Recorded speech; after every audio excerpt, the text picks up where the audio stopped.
Assalamualaikum dok, selamat sore. Salam wabarakatuh. Saya kok nggak lihat yang di sana ya? Saya kelihatan ya? Nggak ya? Sudah ada muncul dok, ada. Oke, baiklah. Suara saya kedengaran jelas kan? Jelas, tapi mungkin dokter lagi pakai TWS ya, jadi agak sedikit bergema dok. Oke. Kalau bergemanya emang ruangannya bergema. Mohon maaf. Ya. Baik dok, apakah bisa kita mulai? Oke, siap. Baik. Assalamualaikum warahmatullahi wabarakatuh. Selamat sore. Waalaikumsalam. Alhamdulillah kita dapat bertemu kembali di sore hari ini dalam keadaan sehat dan semangat.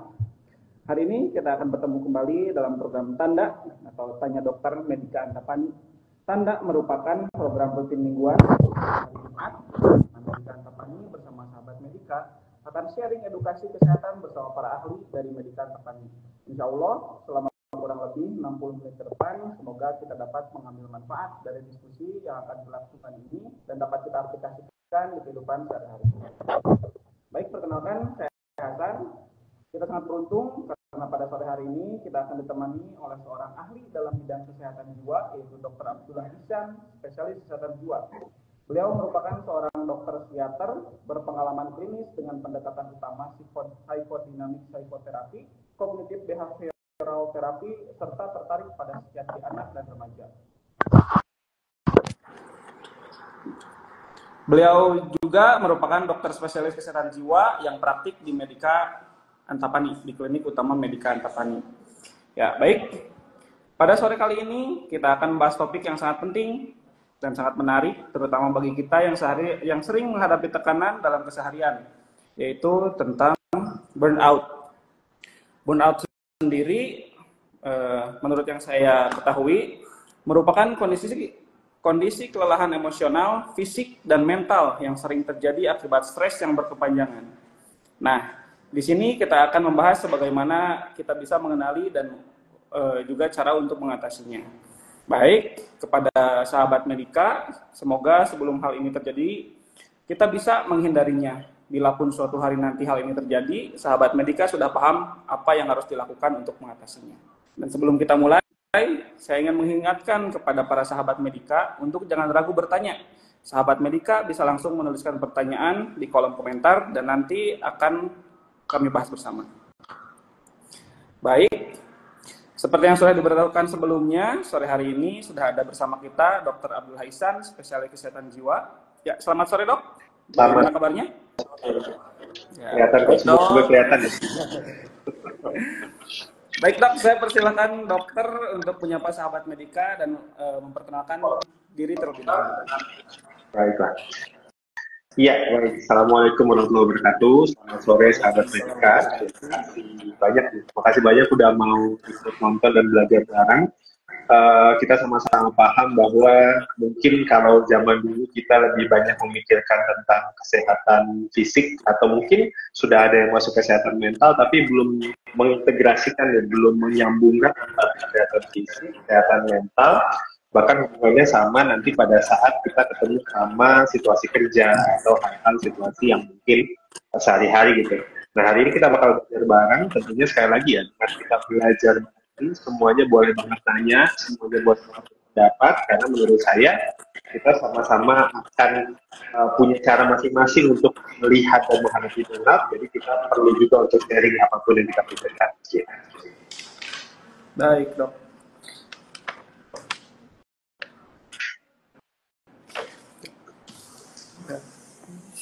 Baik dok, terima kasih. Itu sekilas tentang Dr. Ihsan dan tentang tema yang akan kita bahas pada sore hari ini. Baik dok, untuk memulai dari pertanyaan pertama, sebetulnya burnout sendiri itu apa? Kemudian sebaiknya bagaimana cara kita memandang burnout ini? Oke. Ya, Kang Hasan makasih banget. Jadi ini tuh memang waktu kita diskusi ya, waktu memang antara saya dan mungkin dari pihak Medika Antapani diskusi tentang burnout itu seperti apa, atau mungkin kira-kira hubungannya sama situasi sekarang, banyak orang yang mungkin melihat galau nih antara burnout sama malas gitu. Itu yang memang jadi concern kita pada saat bikin judul. Ketika kita melihat malas sama burnout, mungkin kelihatannya dari luar tuh sama, kayak sama-sama nggak semangat, sama-sama nggak pengen ngapa-ngapain, performa kelihatannya turun, terus kita juga kelihatannya kok kayak tidak semampu kita yang sebelumnya gitu. Hal-hal seperti itu sama-sama terlihat pada orang burnout, terlihat juga pada orang malas. Nah, sekarang kalau kita mau mengidentifikasi ketika performa kita turun, kita nggak sebaiknya untuk langsung bilang seseorang ini malas, atau nggak juga langsung bilang seseorang ini pasti burnout. Nah, sekarang yang perlu kita lihat adalah yang orang paling mampu lihat untuk burnout ini adalah biasanya kalau orang yang memang tidak begitu tertarik atau tidak begitu antusias dalam pekerjaannya, memang kinerjanya konstan dari dulu sampai sekarang kelihatannya begitu saja atau mungkin nggak meningkat. Atau mungkin dari yang biasa aja kelihatannya agak turun. Nah ini yang mungkin kelihatannya kalau kita lihat ya mungkin dia nggak begitu antusias. Nah kalau kita mau lihat burnout, biasanya kelihatannya itu adalah orang-orang yang awalnya itu antusias tuh. Orang yang burnout itu malah biasanya adalah orang yang antusias dan semangat bekerja di awal. Nah sayangnya ketika ini terjadi tuh kita agak kesulitan untuk bisa menentukan kira-kira kalau misalnya saya kalau saya lagi turun semangatnya nih, saya lagi burnout atau enggak gitu. Tapi kalau kita lihat, kalau kita semangat, terus lagi nanti kita agak turun semangatnya, kita mulai capek, turun lagi stres, dan turun lagi bisa sampai. Kalau ditanya mengenalinya atau memandangnya adalah ketika sebenarnya seseorang itu dalam situasi yang dulunya mungkin punya semangat yang tinggi, kita bisa lihat sekarang mungkin kelihatannya agak turun. Sementara kalau untuk gambaran besarnya nih, dari luarnya seperti itu. Tapi kalau dari dalamnya, sebenarnya yang terjadi adalah lelah sebenarnya. Jadi lelah itu lelah fisiknya iya, lelah mentalnya iya, dan kayaknya udah keterusan. Jadi kayak, ya gimana ya kalau orang capek, kayak kita aja lari gitu, terus kita nggak ada istirahatnya, nggak ada minum sama sekali, sampai akhirnya kelihatannya kok lu kayaknya lemes banget, males banget harinya. Bukan lemes atau males harinya, memang nggak kuat lagi, mau gimana lagi. Itu sih mungkin gambaran besar. Baik dok, terima kasih untuk penjelasan awalnya. Tadi sempat dibahas kalau sebetulnya yang dari luar kelihatan awalnya semangat, kemudian lama-kelamaan semangatnya menurun, menjadi terlihat mungkin malas. Nah dok, apakah ini ada hubungannya dengan misal karena saya seorang pekerja, apakah burnout ini apakah ada hubungannya antara beban yang beban kerja yang terlalu tinggi atau mungkin ada faktor lain juga yang mempengaruhi si burnout ini terutama di tempat kerja gitu. Baik.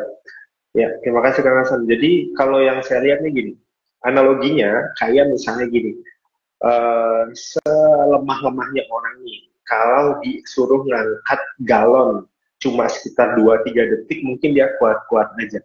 Tapi kalau kita lihat nih, misalnya orang yang mungkin ya bukan binaraga ya, bukan orang yang selalu nge-gym, cuma orang yang biasa gitu ya, terus harus membawa mungkin bawa air minuman botol gitu ya, dibawa terus, walaupun cuma 600 mili tapi diangkat terus kayak gini, kalau diminta tahan 20 menit, ini kayaknya bakal capek banget. Nah, ini nih yang memang kita perlu lihat bahwa mungkin bukan hanya tentang bebannya berat, tapi juga beban yang mungkin sebenarnya biasa aja, tapi terus-menerus dilakukan tanpa istirahat, tanpa ada waktu untuk dia mungkin merelaksasikan, baik itu otot maupun merelaksasikan mentalnya gitu. Apalagi kalau udah berat, gitu ya, terus harus lama mengerjakannya. Jadi udah tadi kalau bilang, oh bawa air mineral 600 mili, iya benar juga sih 20 menit pegel gitu. Sekarang bayangin bawa galon isinya 20 liter gitu ya, terus bawanya 20 menit, itu lebih gak kuat lagi. Jadi kalau ditanya apakah sangat berhubungan sama beban kerja, iya, tapi dibanding beban kerjanya adalah biasanya sebesar apa kesempatan dia untuk istirahat atau unwind gitu kalau kita bilang. Jadi kayak kalau orang disuruh bawa galon 3 detik, taruh lagi 3 detik, taruh lagi 3 detik, taruh lagi, mungkin kuat. Tapi kalau disuruh bawa air mineral botol yang 600 mili tadi itu 10 menit aja, itu udah gak kuat kayaknya. Jadi itulah yang mungkin kelihatannya bisa membedakan satu dari beban kerja, yang kedua durasinya, yang ketiga antara beban kerja tadi ini itu ada waktu istirahatnya gitu. Baik dok, terima kasih penjelasannya. Jadi bukan hanya tentang beban yang kerja yang tinggi, bahkan beban kerja yang standar pun kalau serat terus harus rutin tanpa istirahat mungkin dapat menjadikan burnout juga ya dok. Ya.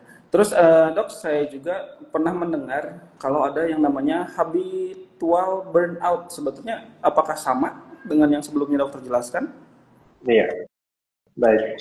Ini tuh sempat ditanyakan juga sama teman saya ya tentang habitual burnout ini. Habitual burnout itu gini, jadi kasarnya seseorang tuh sampai ke burnout itu tingkatannya ya, itu sebenarnya tentu banyak literatur macam-macam kalau mau kita cari, tapi kalau kita mungkin mau lihat secara keseluruhan, yang pertama orang itu akan ada di titik yang pertama ini adalah optimistik, masih semangat, masih apa ya, masih kelihatannya oh, semangat banget, saya suka pekerjaan ini, saya akan melakukan semuanya, optimis gitu ya.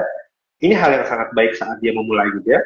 Nanti ketika dia misalnya kelihatannya kok pekerjaannya terus-menerus ada, atau mungkin dalam bekerja ini kok kelihatannya bebannya meningkat terus, malah tidak ada waktu buat istirahat, dia mulai turun nih. Ada yang namanya, ya kita bisa bilang stres lah, stagnan. Jadi dia kinerjanya kelihatan nih, yang darinya semangat, wah kelihatannya selalu melewati batas minimal, bagus, optimal gitu. Nah, mungkin nanti mulai turun ke produktivitasnya makin turun kok di standar minimal terus aja. Ya masih kerja, tapi di standar minimal gitu. Kayak yang, oh kalau biasanya dikasih deadline waktu seminggu, dia bisa kerjakan dalam 3 hari.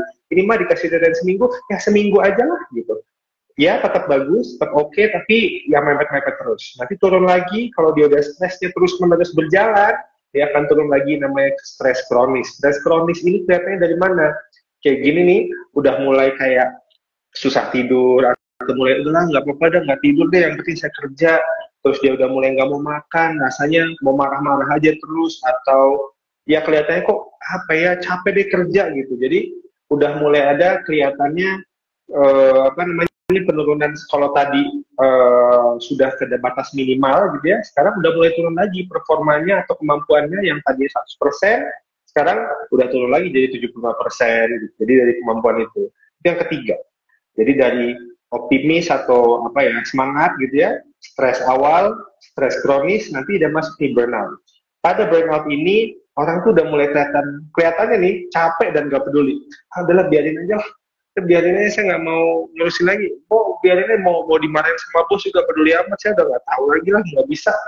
Udah mulai nggak peduli, rasanya kayak udah mulai sakit kepala. Kenapa ya saya setiap mau kerja ini sakit kepala, atau saya kayak setiap mau datang ke kantor tuh mulai sakit perut, aduh mual, ada aja gejala fisiknya itu. Nggak dibuat-buat, itu emang kerasa gitu. Karena memang badannya merespon terhadap stres itu yang sudah berkelanjutan. Terakhir ini adalah habitual burnout.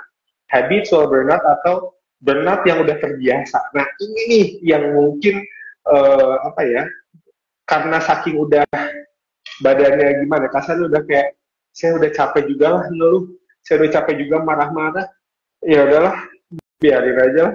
Jadi udah saking tadi udah mah nggak kerja, udah marah-marah terus, sekarang udah bahkan udah capek marah-marah gitu. Jadi kalau udah pernah dengar teman-teman yang bilang kayak, ah lu nggak usah jurusin lah, gue udah capek marah-marah juga, nggak ada gunanya, gue udah capek kerja juga nggak ada gunanya. Nah, hal-hal semacam itu yang mungkin kelihatannya sulit nih kalau misalnya kita temukan pada saat habitual burnout. Ini biasanya terjadi pada misalnya orang-orang yang menghadapi situasi kerja atau situasi tekanan yang bertahan lama, dan ketika dia burnout pun tetap nggak disupport. Nah saat itu dia akan mulai habitual, jadi kayak kayaknya emang udah beginilah. Kalau ditanya dulu sebelum masuk kerja di sini atau masuk pendidikan di sini, tidur berapa jam? Dulu sih tidur 6 jam ya, 7 jam. Sekarang udah biasa lah, sekarang cuma tidur 2-3 jam. Wah kurang itu. Enggak, udah biasa. Sampai udah membiasakan hal-hal buruk. Itu udah habitual burnout. Jadi hal yang buruk pun dia sudah terbiasa. Hal yang nggak sehat pun udah terbiasa.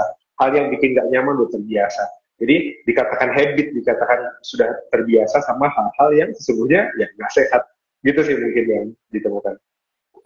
Baik dok, terima kasih banyak. Tadi banyak hal yang menarik terkait si tingkatan burnout dan akhirnya masuk ke habitual burnout.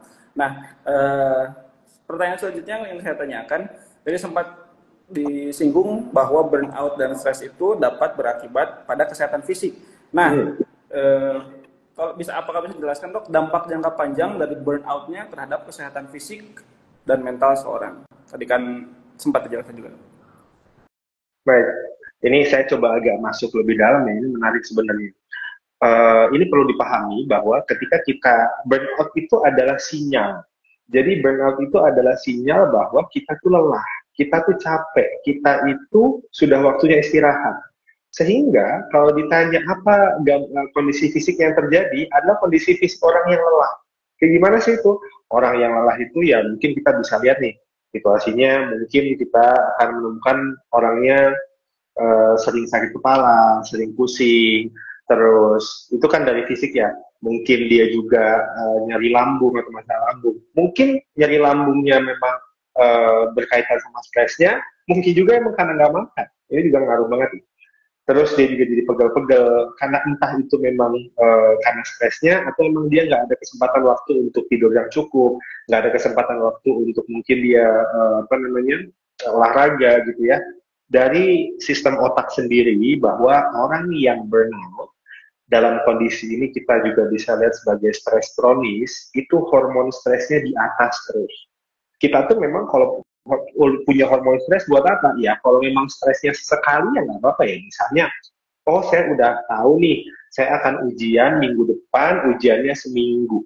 Ya itu kita mempersiapkan diri nih. Wah cemas nih, saya harus belajar. Bagus. Terus pas lagi ujian saya harus menguatkan diri saya, bagus. Nah situasinya kalau jadi kayak gini nih, kalau misalnya ini terjadinya bukan seminggu, bertahun-tahun, nggak tahu kapan selesainya, nggak tahu bahkan kapan akan menjadi buruknya, itu otak tuh jadi bingung. Jadi kasarnya otak tuh mengeluarkan hormon stres itu terus-terusan. Udah gitu, kalau hormon stres terus-terusan ya gitu, jadi kita mulai jadi pegel-pegel dan segala macam. Secara fisik kita kena, secara mental juga yang namanya stres terus-menerus itu akan mengganggu gitu. Mungkin kelihatannya orang-orang itu kayak, tapi kok dia biasa aja. Ya tadi habitual burnout itu mungkin kelihatannya biasa aja, jadi kayak udah terbiasa sama hal buruk, bukan berarti dia sehat, tapi terbiasa sama hal buruk. Sama kayak orang yang misalnya ada orang yang alergi gitu, alergi setiap pagi, mungkin karena dingin dia jadi bersin-bersin, mampet hidungnya, dilihat orang lain, kayaknya setiap hari biasa aja. Iya, terbiasa sama hidung mampet sama hidung yang bersin gitu. Bukan berarti dia sehat, bukan. Tapi dia terbiasa dalam situasi yang kurang nyaman. Jadi ini nih yang kita bisa pahami bahwa ketika burnout ini terus-menerus kita lihat sebagai sesuatu yang harus dilawan, harus dihilangkan, kan nggak gampang ya. Ini agak susah. Jadi yang perlu kita lakukan adalah kita lihat sebagai sinyal. Artinya, ketika burnout jadi, bukan kita gimana cara biar nggak burnout, bukan. Tapi gimana caranya kalau kita burnout, kita belajar untuk bisa melakukan istirahat yang karena tentunya kadang-kadang waktunya nggak banyak, tapi kita cari cara istirahat yang baik. Itu mungkin yang saya bisa sampaikan. Baik dok, terima kasih terkait tadi pada kesehatan fisik. Kemudian memang kan agak relate juga nih sama saya dok. Kadang-kadang mungkin tubuh itu si fisik udah ngasih sinyal, tapi kita nggak tahu ini tuh sinyal burnout atau bukan gitu dok. Nah yang kadang saya abaikan, nah ini mah mungkin hanya belum makan aja gitu. Nah bagaimana dok si tanda-tanda ini biar dapat kita tahu apa tanda-tanda burnout, terutama bagi diri kita sendiri juga, karena saya sebagai karyawan, agar si tempat kerja saya tahu bahwa oh ini merupakan tanda burnout, bagaimana cara mengenalinya, dan tadi bagaimana kita cara menanggulanginya dok. Oke. Ini kalau sekarang kita lihat gimana kita sebagai pekerja dan bagaimana mungkin atasan kita atau mungkin perusahaan melihat ini juga ya. Oke, sebenarnya kalau kita bisa merefleksi diri itu akan sangat baik. Tapi kalaupun kita agak kesulitan karena memang untuk menilai diri kita mungkin nggak semua orang mampu, kita bisa tanyakan juga sama teman. Kalau mungkin atasannya belum ngasih feedback, kita mungkin bisa nanya sama teman. Kalau atasan ngasih feedback, kita bisa dengerin atasan. Nah, Mungkin yang pertama kali kita bisa lihat itu adalah satu, kepedulian terhadap pekerjaannya udah mulai berkurang. Kasarnya kan kita yang ngelamar nih untuk masuk pekerjaan itu. Satu. Dua, kita pada dasarnya pada saat awal, apalagi kalau emang dari awal semangat ya. Kalau emang dari awal nggak semangat ya agak susah nih.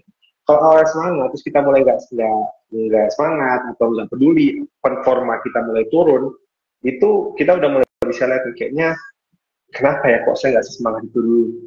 Itu lah itu dulu ya. Kenapa kok saya lebih pengen absen ya, kayak pengen pengen pergi aja gitu. Beda ya sama orang yang memang mengantisipasi liburan, ya memang semua orang mau liburan. Cuma kayak pas liburan tuh ada orang yang pas liburan kayak, duh udah nih udah liburannya pengen tetap kerja lagi deh gitu.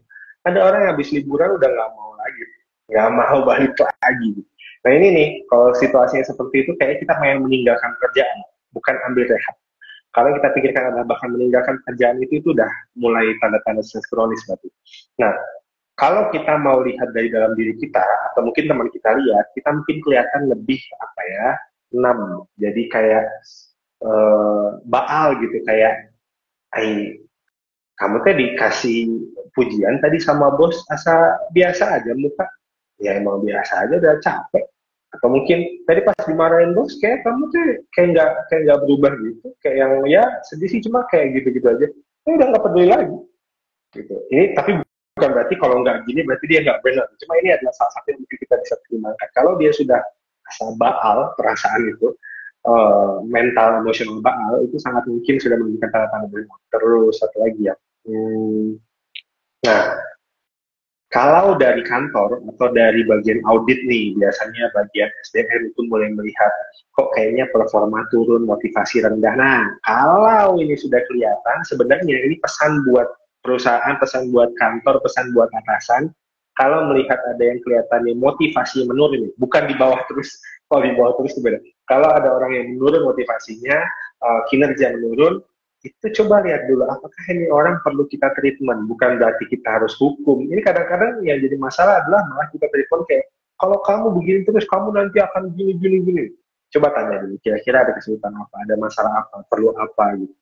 Karena ya menurut saya sebenarnya tadi saya bilang nggak sedikit orang yang burnout itu malah orang yang sangat peduli sama perusahaannya, orang yang sangat bagus sebenarnya kerjanya.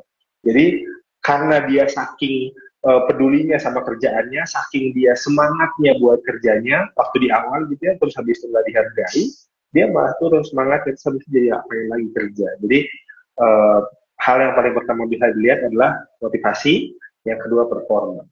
Bagaimana itu bisa menentukan apakah ini benar atau enggak ya tadi lihat motivasinya turun apa gimana, performa turun apa gimana. Mangga. Nah, kalau misalnya kita sudah lihat bahwa performa sama motivasi ini menurun, situasi ini perlu kita cari tahu lebih dalam, baik dari diri kita, teman kita, atau mungkin ya atasan kita pun sebenarnya sebagai atasan kita mesti cari tahu. Jadi lihat dari motivasi dan performa. Tentunya kalau kita udah punya gejala fisik nggak usah ditanya, yang tadi kita udah bahas ya, itu sangat mungkin adalah tanda-tanda dari burnout. Gitu. Baik dok, terima kasih atas penjelasannya, sangat jelas. Nah, kemudian ini dari penjelasan tadi, saya ada beberapa pertanyaan yang ini mungkin sangat berhubungan. Yang pertama, tadi setelah saya mengenali tanda tanyanya, oh ya sudah, saya merasa nih, kalau kayaknya saya lagi burnout. Tadi karena ada hubungannya di pekerjaan dengan atasan, yang ingin saya tanyakan, bagaimana cara komunikasi dengan atasan ketika kita merasa burnout tanpa takut dianggap lemah atau tidak produktif. Yang tadi malah takut dimarahin, wah kamu memang malas aja itu. Terus yang kedua, setelah kita komunikasikan, bagaimana cara atau langkah-langkah yang dapat dilakukan oleh perusahaan untuk mengurangi resiko burnout pada karyawan. Mungkin itu dok, karena sangat berhubungan menurut saya.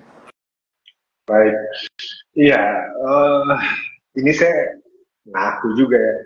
Saya sendiri bukan orang yang sangat-sangat berani ya. Kadang-kadang masih ada gejolak dalam hati, kalau kamu ngomong nih bahwa kamu lagi capek atau lelah, kira-kira orang ngerti nggak ya? Itu tetap ada pertanyaan itu. Namun memang kita perlu paham bahwa komunikasi menyampaikan itu penting.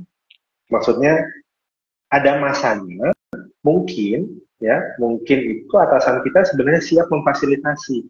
hanya mungkin karena dia tidak tahu atau tidak memahami, jadi sehingga tidak sampaikan nih fasilitasnya atau mungkin keringanan yang mau diberikan atau kebijakan yang mau diberikan. Jadi kita perlu menyampaikan jujur satu apa yang kita rasain, bagaimana ini mempengaruhi kehidupan kita sehari-hari, gejala fisik lah, gejala mental. Jadi yang kita berikan bukan gini kayak, aduh Pak, saya udah nggak kuat lagi nih Pak, saya nggak bisa gitu.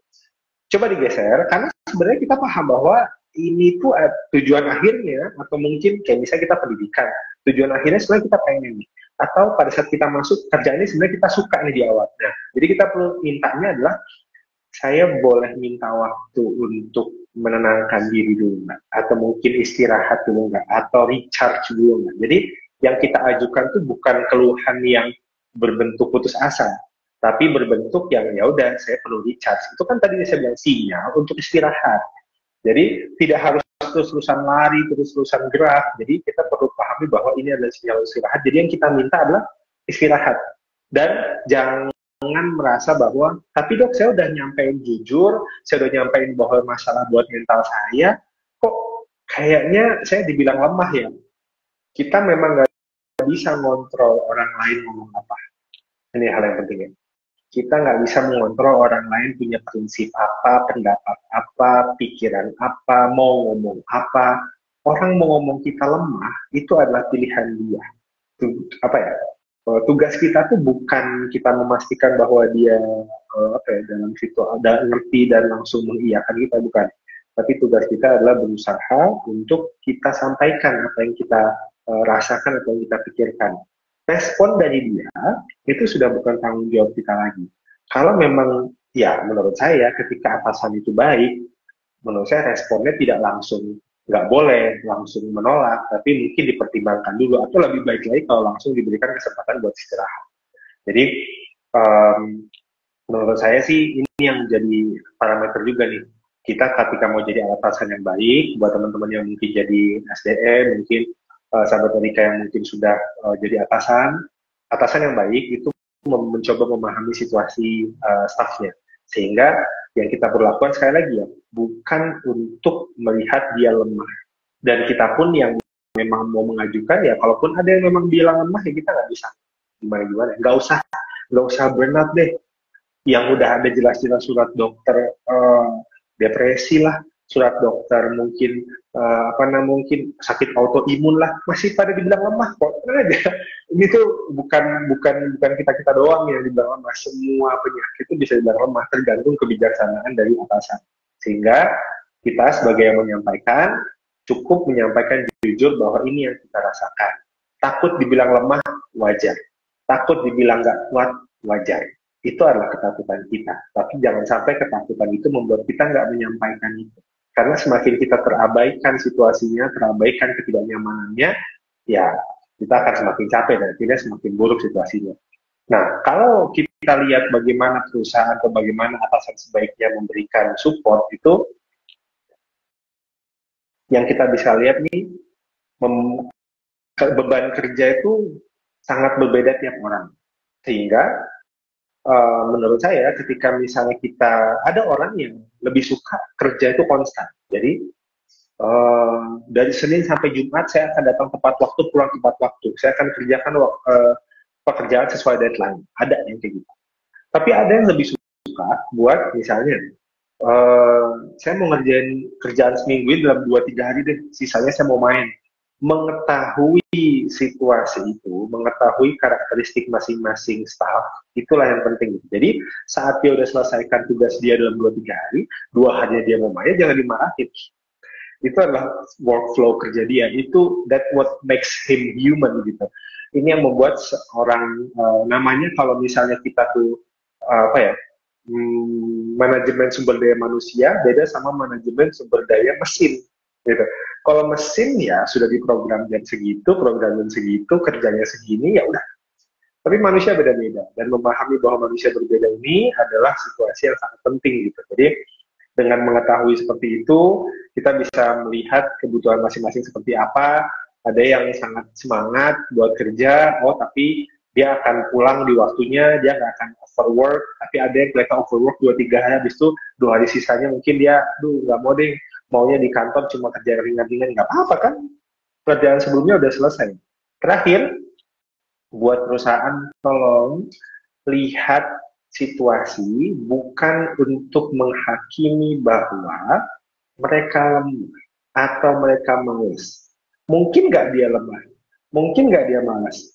Kalau ditanya mungkin ya saya nggak bisa memastikan nggak mungkin. Tapi yang kita mau lihat dulu adalah coba sebagai perusahaan lihat nih, saya mau nanya sama dia kira-kira kendalanya apa. Kalau misalnya, iya gimana dok kendalanya itu saya tuh A, B, C, ya udah saya bantu A, saya bantu B ya, yang C saya nggak bisa bantu. Kan kita udah berusaha ya sebagai atasan. Tapi kelihatannya ini orang nggak naik performanya, itu keputusan atasan. Cuma kalau kita bantu dan tampak itikat baik, tampak motivasi meningkat, buat saya itu adalah potensial sekali karyawannya sesungguhnya cinta pada perusahaan Anda, tapi mungkin saat ini dia sedang stres atau burnout. Kalau kita bantu, ini adalah aset yang baik. Jadi sesungguhnya performa atau produktivitas sebuah perusahaan atau sebuah kantor itu akan baik ketika stafnya baik. Kalau kita merasa bahwa dia malah dipecut, harusnya dia bisa jadi semangat, ya kalau dia burn out, ya malah tambah turun performa ataupun produktivitas perusahaannya. Jadi mending kita tangani, kita hadapi, kita ajak diskusi. Saya rasa itu sih mungkin yang bisa kita lakukan. Walaupun sekali lagi ini ideal ya. Tentunya setiap perusahaan, setiap staff itu punya karakteristik masing-masing dan kreativitas masing-masing yang akan sangat kasuistik. Tapi secara umum seperti itu. Gitu Kak Hasan. Baik, terima kasih dok. Sudah dijelaskan mengenai saran untuk diri sendiri ketika berkomunikasi dengan atasan, kemudian dari atasan pun sendiri sudah dijelaskan mengenai bagaimana cara mengurangi burnout. Kemudian tadi dok setelah berkomunikasi, atasan sudah support, akhirnya kita kan gimana nih? Misal ada burnout yang kayaknya ini mah cukup saya atasi sendiri, bisa saya atasi sendiri, atau sampai mana burnout yang dapat diatasi oleh diri pribadi dan kapan kita harus mencari pertolongan profesional. Iya, baik. Ini pertanyaan yang hampir selalu ada di setiap talk show ataupun diskusi kesehatan mental. Karena menurut saya, dan saya akan sangat semangat untuk selalu menjelaskan ini karena buat saya ini hal yang sangat penting. Yang pertama, mental health atau kesehatan mental itu kontinum. Dia adalah sebuah garis yang dimana mulai dari sehat, mungkin agak terganggu, terluka, terus dia sakit. Ketika dia sudah sakit, nggak tiba-tiba jadi sehat lagi, tapi dia akan mundurnya ke terluka, terganggu, dari sehat. Dari sehat pun nggak bisa tiba-tiba sakit. Nah, sehingga kalau ditanya dari mana sesungguhnya sebaiknya seseorang itu minta bantuan, ketika dia dalam kondisi sehat. Sehat itu seperti apa? Sehat itu satu, semua kebutuhan pribadi terpenuhi, makan, tidur, mandi, gitu ya. Walaupun ya kadang kalau misalnya begadang, ya oke lah sekali dua kali. Yang kedua, tapi kalau misalnya begadang tiap hari ya itu namanya susah ya. Yang kedua, kalau kita lihat situasinya adalah kita masih mau bergaul, masih berteman sama orang, masih senang buat interaksi sosial, masih bagus. Yang ketiga, pekerjaan masih sesuai performa. Oke? Pekerjaan masih sesuai performa, masih sesuai dengan harapan ataupun ya bukan harapan ya, standar minimal itu tuh masih dikatakan cukup sehat atau mungkin sampai terganggu. Di situasi yang ini, yang kita perlu pikirkan adalah satu, kita berusaha self-care, kita berolahraga, kalau mau meditasi, silakan meditasi, ada yang mau lebih banyak beribadah, silakan ibadah. Mulai terganggu, boleh nanya sama teman, boleh diskusi sama teman, boleh minta dukungan keluarga. Tapi, kalau kelihatannya kita sudah mulai terganggu, performa makin turun, sudah mulai malas interaksi sama orang, atau kita udah mengabaikan, kita nggak mampu lagi buat tidur cukup, nggak mampu lagi buat mandi sesuai dengan kebiasaan kita, nggak mampu lagi makan sesuai kebiasaan kita, apalagi yang tadinya makan 2 kali sekali cuma sekali, yang mungkin makan sekali, terus sekarang cuma berapa sendok doang. Di saat itu menurut saya butuh pertolongan. Oke? Ingat bahwa pertolongan itu bukan berarti kita harus langsung minum obat. Bukan juga berarti kita harus akan terapi dengan psikiater selama beberapa tahun. Jangan mikir itu dulu. buat teman-teman, kalau teman-teman datang ke dokter, misalnya dokter THT gitu ya, datang ke dokter THT itu batuk juga akan dokter THT, mungkin telinganya mungkin rasanya agak berdenging datang ke dokter THT, nggak usah nunggu tuli, nggak usah nunggu, nggak bisa napas gitu, bisa datang ke dokter THT. Begitu pula misalnya, dan buat teman-teman yang mungkin perempuan, datang ke bidan itu nggak harus, misalnya bidan itu kita lagi hamil nggak harus nunggu ada flek, nggak harus nunggu ada masalah, nggak harus nunggu ada kesulitan persalinan. Datang ke bidan itu bisa kapan saja untuk cek kesehatan. Sehingga datang ke psikiater, datang ke psikolog pun tidak harus nunggu situasi yang parah. Kalaupun dalam kondisi sehat mau datang ke psikolog, ke psikiater, bagus. Kita coba bantu untuk bisa meningkatkan potensi. Oh, kalau mau datang pada saat terganggu, boleh kita bantu support. Oh, sudah mulai terluka, boleh kita bantu terapi, psikoterapi. Mungkin kalau butuh obat, kita bantu obat. Kalaupun sudah ada gangguan mental, maka kita bantu.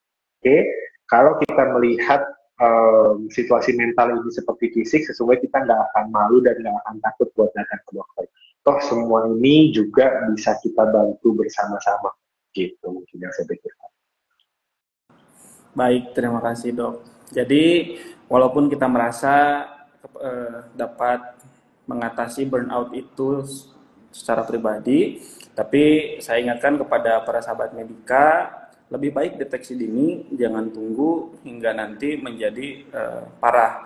Jadi untuk sahabat medika yang ingin berkonsultasi ke psikiater, terutama ke dokter Ihsan, ini bisa datang langsung ke Klinik Utama Medika Antapani 2, Jalan Terusan Jakarta nomor 181.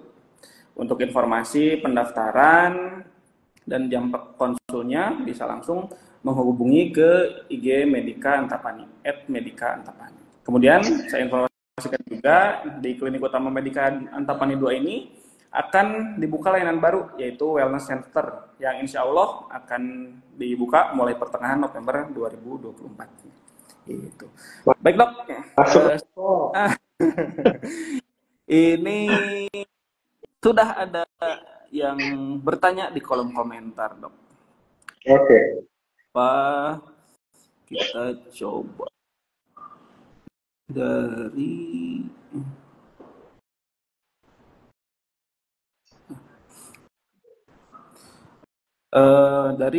Dadi Sumadi. Pertanyaannya, dok mau nanya, kalau kita merasa sedang di step stres nih dok, untuk mengurangi dan agar terhindar dari burnout itu gimana ya dok? Jadi sedang di tahap stres dan menguranginya. Oke. Ya, Kang Dadi Sumadi Nuhun terus menonton dan memperhatikan. Jadi memang pada saat stres ini yang bagus sekali, memang harusnya pada saat stres ini yang kita cegah agar tidak sampai ke burnout. Nah, stres ini ada dua. Ya, ini penting juga nih. Stres itu ada dua. Ada stres yang membangun, namanya eustress. Ada namanya stres yang malah menjatuhkan atau menghancurkan, namanya distress. Bagaimana membedakan antara kedua itu? Nah, jadi ketika kita misalnya mau melihat perbedaan antara kedua itu, kita perlu melihat respon fisik atau respon tubuh kita. Jadi gini, kita mungkin pernah nih, mungkin waktu dulu kita main, ya nggak usah lah, mungkin saya Kang Dadi juga pernah nih, kita main bola terus lawan teh udah 2-0 aja, kita teh masih udah kosong gitu, udah masih belum ngasih ngegol-gol aja main bola itu. Stres, tapi kita semangat buat ngejar lagi.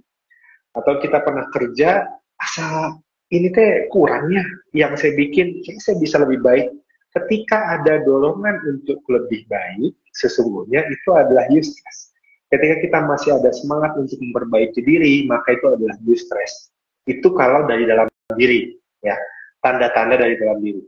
Tapi kalau kita mau lihat seperti apa tanda-tanda dari luarnya, eustress itu satu, dia terjadinya dalam waktu yang singkat, atau terjadwal, atau dengan dukungan yang kuat dari keluarga atau dari teman. Contoh, ujian kalau seminggu ya nggak apa-apa, tapi kalau ujiannya tiap hari kan berat. Dua, kita dapat jadwal mungkin pertemuan dengan bos itu dikasih jadwal, oh kita akan ketemu sama bos minggu depan tanggal segini jam segini. terjadwal. Kalau ketemu sama bosnya kita nggak tahu ya, hari ini kita ketemu sama bosnya, itu sangat kacau biasa pikirannya. Dan yang terakhir adalah apakah kita dapat support apa enggak. Kayak kita mungkin sahabat Medika pernah ya nemuin orang-orang cinta alam, pendaki gunung. Pendaki gunung itu nggak gampang, sama sekali nggak gampang buat pendaki gunung. Sekarang kenapa mereka bisa mendaki gunung sampai atas? Karena support yang kuat dari sekitarnya. Kebayang nggak kalau bisa dalam sebuah perusahaan gitu ya, udah mah kita ditekan sama atasan, teman-teman kita nggak support, ya gimana mau naik gitu, gimana mau perform, gimana mau bagus. Sehingga kalau ditanya, kalau misalnya kita melihat diri kita masih dalam situasi yang, oh stresnya ini masih bikin kita semangat, oh stresnya ini singkat, oh stresnya terjadwal, oh stresnya masih dalam support, kita masih mau untuk melanjutkan, maka nggak apa-apa, itu stresnya dalam stres yang baik menurut saya, sehingga kita bisa meningkatkan kapasitas, karena tidak ada orang yang meningkat kapasitasnya kalau tidak diberikan tekanan yang cukup. Memang seperti itu. Nah, tapi sekarang kalau kita lihat kita udah malah nggak semangat nih, nggak mau ngapa-ngapain, nggak mau kerja, maksudnya kita udah mulai, aduh, kayaknya jadi nggak pengen kerja, udah mulai ada pikiran gitu, nggak mau kerja. Terus rasanya mau mencapai kayak, aduh, mau ketemu sama bos teh, tiba-tiba besok ketemu sama bos teh, jadi cemasnya gimana, nggak bisa tidur, udah mulai ada kecemasan, terus ngerasa mulai ada rendah dirinya kayak, aduh, kalau gini mah kayaknya saya nggak bisa deh lanjutin lagi ke pekerjaan selanjutnya. Kalau sudah ada pikiran yang pesimis, ada perasaan kecemasan, nggak nyaman, ada perasaan bahwa saya nggak mau melanjutkan lagi, maka itu sudah termasuk distress, itu sudah mengganggu. Kalau itu sudah terjadi, satu, sebisa mungkin kita coba lihat apa yang bikin kita senang. Contoh misalnya, sama ya, kalau burnout udah keluar tuh, ya udah saatnya banget istirahat. Tapi kalau dari stres kita sudah mulai, asal udah mulai stres, udahlah, ini mah kalau gini saya minta cuti lah sehari, mungkin mau Pangandaran, atau mau ke mana, ke Ciwidey, atau misalnya mau trekking sama teman-teman, mau touring, boleh. Kalau masih dalam tahap stres, terus kita ada hal yang menghibur, hal yang menyenangkan, biasanya itu cukup membantu. Tapi kalau udah burnout, mau kita dikasih apa juga, itu tuh udah nggak pengen ngapa-ngapain lagi. Jadi kalau ditanya apa yang bisa dilakukan, satu, ambil waktu istirahat, dua, lakukan hal yang menyenangkan, tiga, kalau bisa pekerjaannya di breakdown, kira-kira dari pekerjaan yang banyak ini kita coba list hal yang bisa. Oh, saya harus mengerjakan laporan. Nulisnya jangan di to-do list, jangan tulis bikin laporan, bukan. Bikin latar belakang laporan, bikin hasil laporan, bikin kesimpulan laporan, sehingga kita kelihatannya lebih gampang buat menyelesaikan. Itu akan sangat membantu menurut saya. Jadi itu, sama yang terakhir tentunya cari bantuan support dari orang terdekatnya, ya, itu akan sangat membantu menurut saya. Jadi sekali lagi yang perlu kita lakukan, ambil istirahat, lakukan hal yang menyenangkan, terus coba di breakdown kecil-kecil, dan terakhir coba cari bantuan dari teman. Jadi sehingga harapan kita nggak sampai burnout. Ya, stres naik turun, dari optimis stres itu hal yang wajar dalam pekerjaan. Tapi kalau optimis stres kronis burnout, bisa. Gitu mungkin Kang Hasan dan Kang Dadi.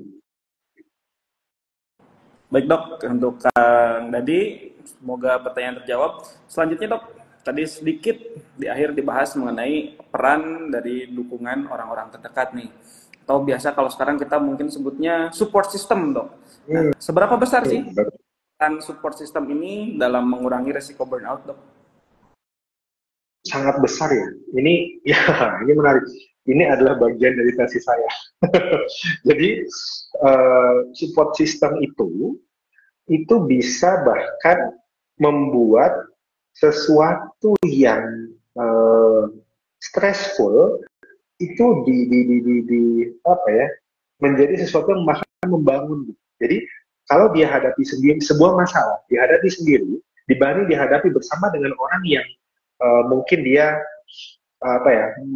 mungkin dia suka, nyaman sama orang itu, keluarga, pasangan, teman-teman dekat, itu kalau dapat support dari situ, bahkan sesuatu yang tidak bisa dikerjakan sendiri itu, bahkan bukan dibantu ya, disupport aja, itu dia bisa ngerjain sampai selesai. Jadi ini sangat besar, bahkan bisa sampai, kalau diangkain tuh, kalau nggak salah dari penelitian saya sekitar 15% peningkatan performa, lumayan 15%. Jadi kasarnya kayak misalnya yang tadinya kita cuma bisa mencapai nilai 75, ya mungkin kita bahkan bisa mendapat nilai 85, 80, 85, atau bahkan lebih tinggi lagi. Jadi support system ini sangat penting sehingga menentukan orang yang bisa mensupport kita tuh akan sangat baik. Tentunya setiap orang punya cara support dan disupport masing-masing. Ada orang yang pengen disupportnya itu disemangatin, semangat, semangat, semangat. Atau ada orang yang, mana ada semangat, semangat, nah udah nggak semangat lagi. Ada orang yang pengennya kasih waktu buat sendiri, ada orang yang pengennya ditemenin, macem-macem.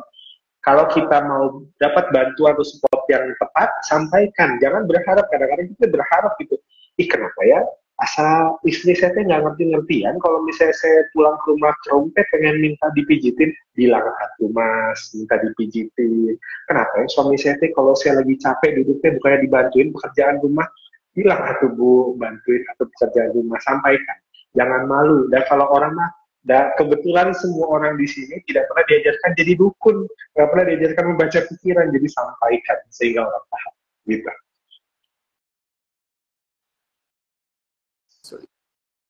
Baik, terima kasih dok. Ya memang ternyata sangat besar ya kalau 15% itu menurut saya besar sekali dok. Dan memang ya kadang tadi disebutkan berbeda-beda cara mensupport dan ingin disupport. Karena saya pribadi kalau misal lagi banyak pikiran, ya udahlah pengen diam aja, jangan ditanya gitu dok. Begitu. Ya baik dok, ini selanjutnya kita bacakan lagi pertanyaan yang sudah ada di kolom komentar.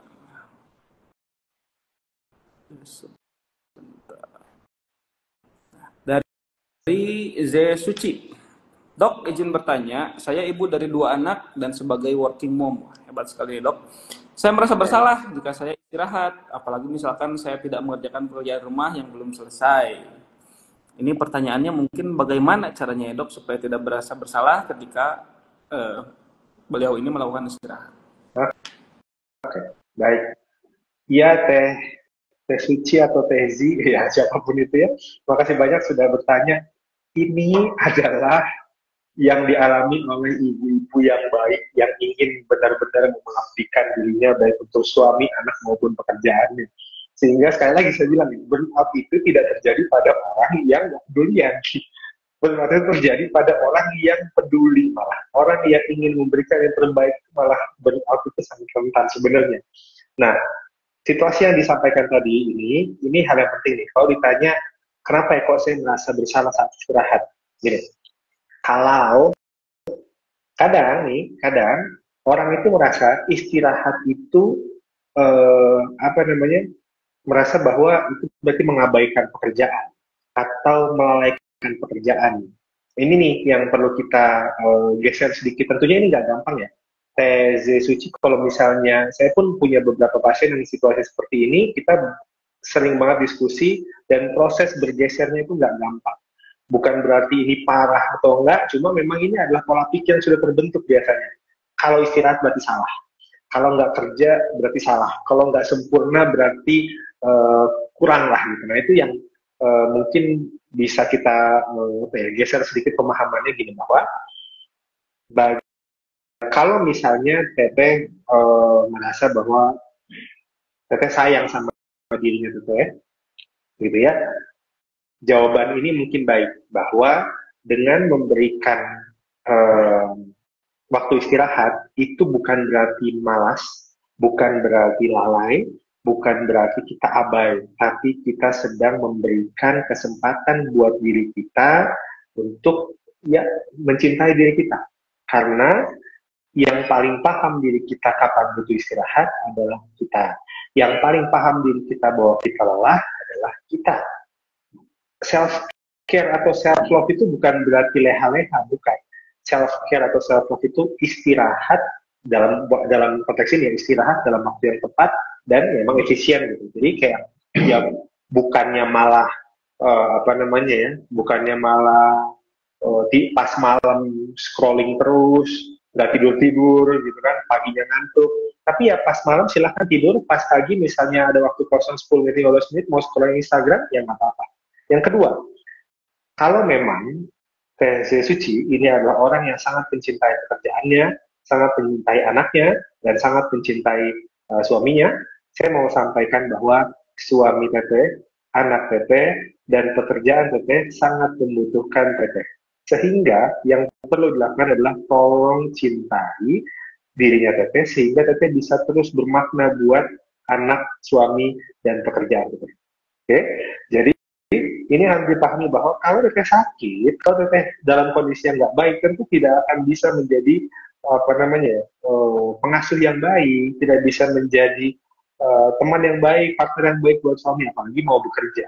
Sehingga gunakan waktu istirahat ini sebagai investasi menjadi ibu yang baik, istri yang baik, dan juga staf yang baik. Itu pola pikirnya bisa macam-macam, boleh berfokus pada orang lain, boleh berfokus pada diri sendiri, tapi keduanya tetap butuh istirahat dan tidak ada salah istirahat.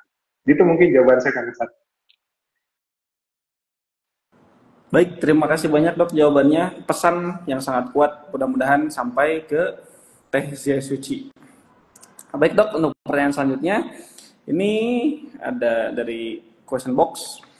Dari tadi kan kita sudah membicarakan tentang mengenali burnout, kemudian gejalanya, sedikit saran tentang pribadi dan atasan. Ini yang bertanya, bagaimana cara mengatasi burnout secara umum, termasuk ini pada PPDS dan pendidikan kedokteran serta tetap emotionally stable. Karena ya, beberapa waktu cukup ramai juga kan dok terkait burnout dan kesehatan mental di PPDS kedokteran. Mungkin kalau dokter pas PPDS kayaknya mentalnya tetap stabil mungkin dok. Baik, baik. Aduh, saya kayak jawabnya. Ya, baik, terima kasih Kang Hasan.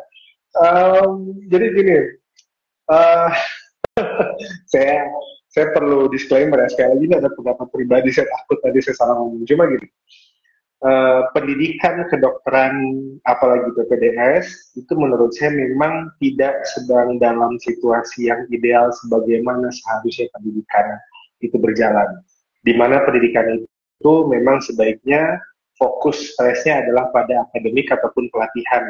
Sayangnya memang kita menemukan sangat banyak yang harus menemui stres itu ada pada tekanan dari mungkin pengajar, tekanan dari senior, itu sangat sering terjadi dan saya tidak memungkiri itu terjadi dan itu memang benar ada. Nah, sekarang kalau ditanya sebenarnya seperti apa yang kita perlu lakukan dalam situasi seperti ini, akhirnya kita perlu paham mana yang kita perlu pilah, mana yang bisa kita kendalikan, mana yang tidak bisa kita kendalikan, mana yang bisa kita upayakan, mana yang tidak bisa kita upayakan. Kadang menurut saya yang membuat kita sangat-sangat lelah ini adalah harapan kita bahwa semua pengajar dan semua senior itu baik, gitu ya. Dan itu adalah hal yang sulit menurut saya. Itu sangat nggak sehat memang. Situasi pendidikan ini kalau kita stres dan kebanyakan orang stres ya tentu nggak sehat. Ini saya nggak mau bilang kayak oh berarti sehat-sehat aja. Enggak. Saya perlu saya tekankan bahwa dimanapun pekerjaan, dimanapun pendidikan, jika mayoritas orangnya sampai burnout, sampai terganggu, baik itu berat ataupun ringan, artinya ada yang perlu dibenahi dari sistem pekerjaan ataupun sistem pendidikan tersebut. Nah, namun tentunya perubahan itu tidak bisa langsung tiba-tiba banyak yang berubah. Tentu kita bisa mengusahakan ya, tapi pada saat kita berada di dalam situ, yang bisa kita lakukan sementara kita belum punya kendali, mungkin kita belum jadi senior, belum jadi pengajar, belum jadi atasan, belum jadi presiden dari sebuah perusahaan gitu ya. Yang kita bisa lakukan sementara itu adalah melihat mana yang bisa kita kendalikan, mana yang nggak bisa. Artinya, performa saya bisa saya kendalikan. Tapi kalau senior saya ternyata minta saya untuk melakukan sesuatu jam 11 malam, ya kalau bisa ya mangga, kalau nggak bisa ya mungkin kita merasa bersalah, mungkin malah dimarahin, tapi sadari bahwa memang itu tidak dalam kapasitas kita. Atasan kita bilang, oh ya bagus kerjanya, nanti kamu Sabtu Minggu juga kerja ya, terus rasanya dia marah ketika Sabtu Minggu kita kerjaannya nggak bagus. Ya, silahkan marah, silahkan atasan itu marah. Tapi kita harus paham bahwa kemarahan dia tidak menentukan harga diri kita. Kemarahan dia tidak menentukan seberapa kita baiknya. Orang kita udah mau mengusahakan yang terbaik, udah lakuin aja. Bener deh, karena jawaban yang paling penting adalah lakukan saja semampu kita. Kalau dirasa tidak mampu, tidak ada salahnya untuk ambil break. Kalau ternyata sangat-sangat tidak mampu, tidak ada alasan untuk mungkin juga memikirkan untuk bisa, ya, hal cara lain untuk bisa menghindari tekanan tersebut. Tentunya diskusi itu nggak akan langsung semuanya sama ya, semua orang cuti kah, semua orang lanjut kah, semua orang resign dari pekerjaan untuk BPDS kah, atau dari pendidikan kedokteran, semua orang macam-macam beda-bedanya, dan itulah gunanya terapi individu yang kita bisa lihat sesungguhnya yang paling baik buat kita apa. Psikiater sama psikolognya nggak akan ngarahin harus begini, tapi kita akan bantu untuk teman-teman menentukan jalan yang paling baik, yang paling nyaman. Tentunya ya dengan banyak pertimbangan menurut saya. Jadi kalau menurut saya sih eh, akan memang ada tempat-tempat yang ya bisa dibilang tidak begitu ideal untuk bisa hidup sehat. Sehingga jangan merasa lemah kalau di situasi itu, terus kita jadi burnout atau mungkin stres. Sama kayak gini nih, kita orang Indonesia, sekuat-kuat orang Indonesia, mau binaragawan kayak olahraga tiap hari kayak tiba-tiba ditaruh di kutub utara. Itu pasti kedinginan dan pasti butuh jaket tebal. Bahkan butuh obat biar dia mungkin dia hangat misalnya. Ya, sama, ketika kita hidup dengan hidup yang normal, hidup yang biasa seperti ini, tiba-tiba kita masuk dalam sebuah lingkungan pekerjaan atau lingkungan pendidikan yang stressful, jangan merasa lemah ketika kita butuh bantuan profesional, butuh obat, butuh konsultasi. Ini bukan tentang kita lemah, tapi memang kita butuh bantuan saat menghadapi situasi yang tidak biasa buat kita, yang tidak tidak lazim buat kita, sehingga ya wajar aja untuk kita butuh bantuan. Nanti tadi yang saya bilang binaragawan dari kutub utara balik ke Indonesia, apakah dia masih butuh jaket tebal? Enggak, dibuka juga. Nanti teman-teman setelah selesai dari pekerjaan tersebut atau selesai dari masa tersebut, selesai dari pendidikan apapun itu, kembali ke dunia biasa, walaupun ada penyesuaian, nanti harapannya insya Allah tentu akan terus berkurang sedikit demi sedikit stresnya dan harapannya tidak merasakan burnout lagi. Ya, semoga bisa menjawab dan mohon maaf kalau ada kesalahan. Terima kasih. Baik dok, terima kasih. Sangat mencerahkan jawabannya, pesan-pesannya juga kuat. Tapi dok, aduh, tidak terasa sudah hampir 60 menit kebersamaan kita hari ini. Tidak terasa, sangat tidak terasa. Mungkin pertanyaan yang barusan dijawab oleh dokter menjadi pertanyaan yang terakhir di program tanda kita pada hari ini. Kepada para sahabat medika yang pertanyaannya belum terjawab, saya mohon maaf. Nanti mudah-mudahan kita dapat bertemu di program tanda yang lainnya. Tapi dok, sebelum kita akhiri, ada take home message juga untuk semua sahabat medika, terutama yang sedang menonton. Oke, baik. Take home message menurut saya singkat bahwa burnout itu, stres itu atau gangguan mental itu bukan sebuah hal yang harus kita lihat sebagai hal yang negatif lalu kita segera hilangkan. Tapi menurut saya itu adalah sinyal untuk kita belajar lebih baik tentang diri kita ambil tindakan yang tepat untuk saat itu. Bagi yang stres mungkin bisa mengambil waktu istirahat, bagian burnout bisa mengambil tindakan lain, bagian gangguan bisa mengambil pengobatan. Apapun itu adalah kesempatan kita belajar lebih baik, dan itu bukan karena kita lemah. Oke? Itu adalah karena Tuhan merasa kita cukup kuat untuk menghadapi itu.